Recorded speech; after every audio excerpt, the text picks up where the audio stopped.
your Olympic network. Busybodies on CBC Montreal, Saturdays at 7.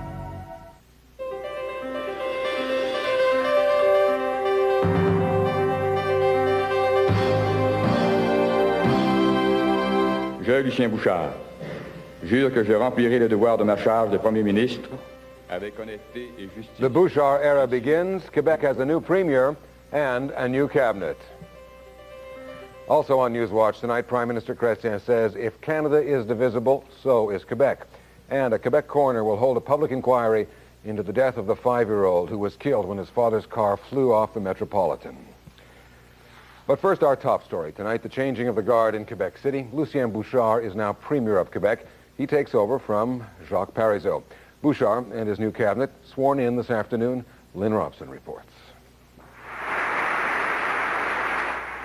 Lucien Bouchard once said this may be his destiny, that his entire life has led to this moment. Je, Lucien Bouchard, jure que je remplirai le Now devoir he is de ma Premier charge of de Premier Quebec. ministre He says he wants to work to improve the province's economy as a way of smoothing the path to sovereignty. Le mot oser.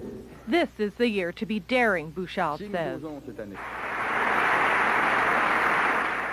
PQ members gave Bouchard a standing ovation this afternoon, but not everyone here likes the choices Bouchard made in forming his cabinet. Shuffled out of the limelight are some former cabinet ministers like Jean Blackburn and Jean Garon. The big winners are those being given what's called super ministries, several departments rolled into one. They include Bernard Landry, responsible for economic policies and finance, and Guy Chevrette, now Minister of Regional Development, Natural Resources and Indian Affairs. And there are a couple of new faces in cabinet. Robert Perrault, who used to run the metros and buses in Montreal, is now Public Security Minister. And Pierre Bélanger takes over as House Speaker. David Clich finally gets a cabinet post in Environment. It's clear Bouchard is trying to put his own stamp on his new government. There was a lot of speculation about how Lucien Bouchard would perform under the pressure of running his own government. Certainly it turned out that choosing his cabinet was a difficult way, his first difficult decision as Premier. Well, as you said, Lynn, a few bruised egos in the Parti Québécois government. What does it say about Bouchard having to deal with this long party tradition of militant, devoted members? Well, there were people who didn't show up for the meeting on Saturday, as you may have heard. There is speculation that the negotiation over who went into cabinet went right on until this afternoon, which is why there are a couple of surprises in the naming.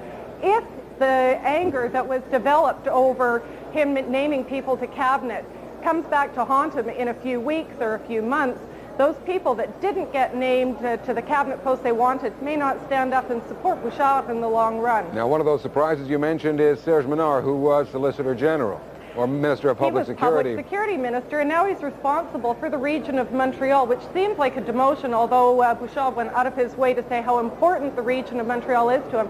The other surprise, Dennis, is Jacques Brassard, who's been named Minister responsible for intergovernmental affairs. The thing that's interesting about it is he is a unilingual francophone, and that makes the negotiation with ministers from other provinces a bit touchy. All right, thanks, Lynn Robson. Bye, Dennis. Jacques Parizeau, of course, stepped down today to make way for Lucien Bouchard. This past week has been a week of lasts for Parizeau, his last meeting with his cabinet, his last speech to the PQ party members. Today, though, was undoubtedly the last of his political lasts.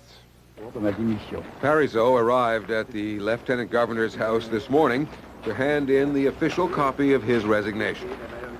Parizeau was Premier of Quebec for 16 months, and he was leader of the Parti Québécois for almost 9 years. Today, he refused to answer any questions in English, but he says he is serene as he leaves politics. Après toutes ces années, je pourrais m'occuper un peu de ma femme et de moi-même. Parizeau says that as a private citizen, the thing he looks forward to most is spending more time with his wife, Lisette Lapointe. Well, with Lucien Bouchard taking over today, and with the crisis in Canada, the word partition seemed to be on the minds and lips of Federalists this weekend and today.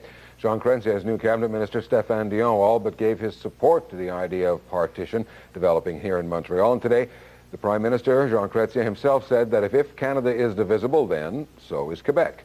Jason Moskowitz reports.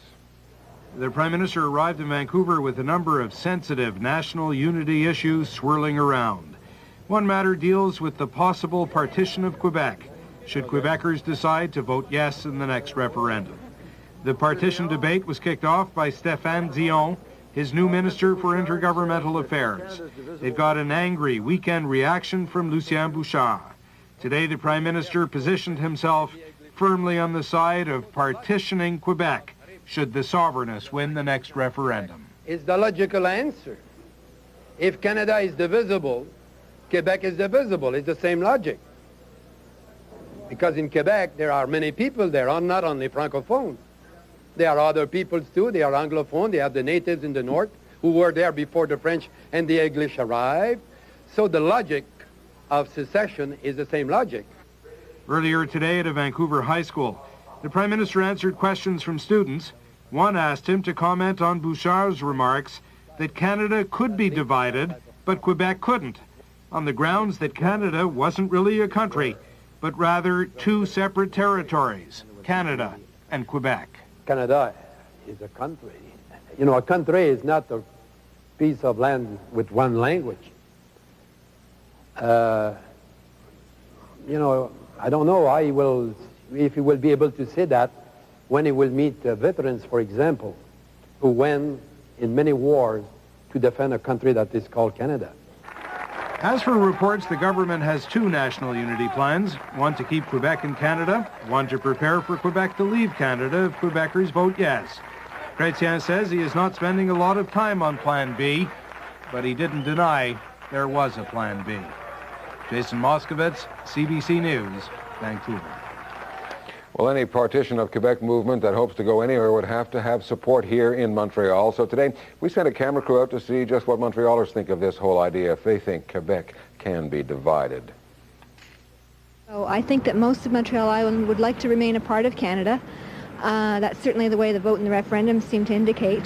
And I think if they can rip up our country, why can't we take part of our country back? Yeah, I'm a Montrealer, born and raised. I'm Anglo, but I'm a Quebecois.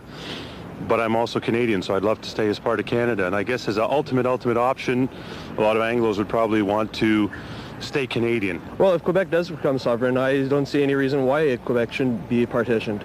Like it's not our land to begin with, right? If Quebec has a right to separate, so do we.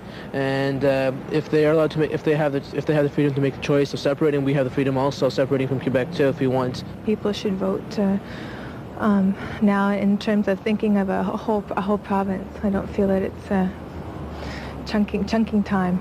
The separatists have already began this whole idea of division. So if they can do it, then anyone else can do it. If they have the right, then why shouldn't anyone else have the right? Later in the show tonight, our political panel will be here with their views on Bouchard's accession to the office of Premier and on the idea of partition. And Newswatch columnist Andy Nolman will have some friendly advice for the new Premier. Well, today started off cold, but the night looks pleasant enough. How are things from where you're standing, Patty? From where I'm standing, it's pretty nice right now, Dennis. It's a very picturesque night with some light flurries, as you can see. Winds are light, so the current temperature of -9 actually feels like -9 for a change. Patty, what are you talking about, light flurries? Is this a snowstorm? No, not yet. I'm just dabbing my eyes. We'll have winds pick up overnight tonight and late tonight, so we'll see some blowing snow around. Overnight then, snow continues.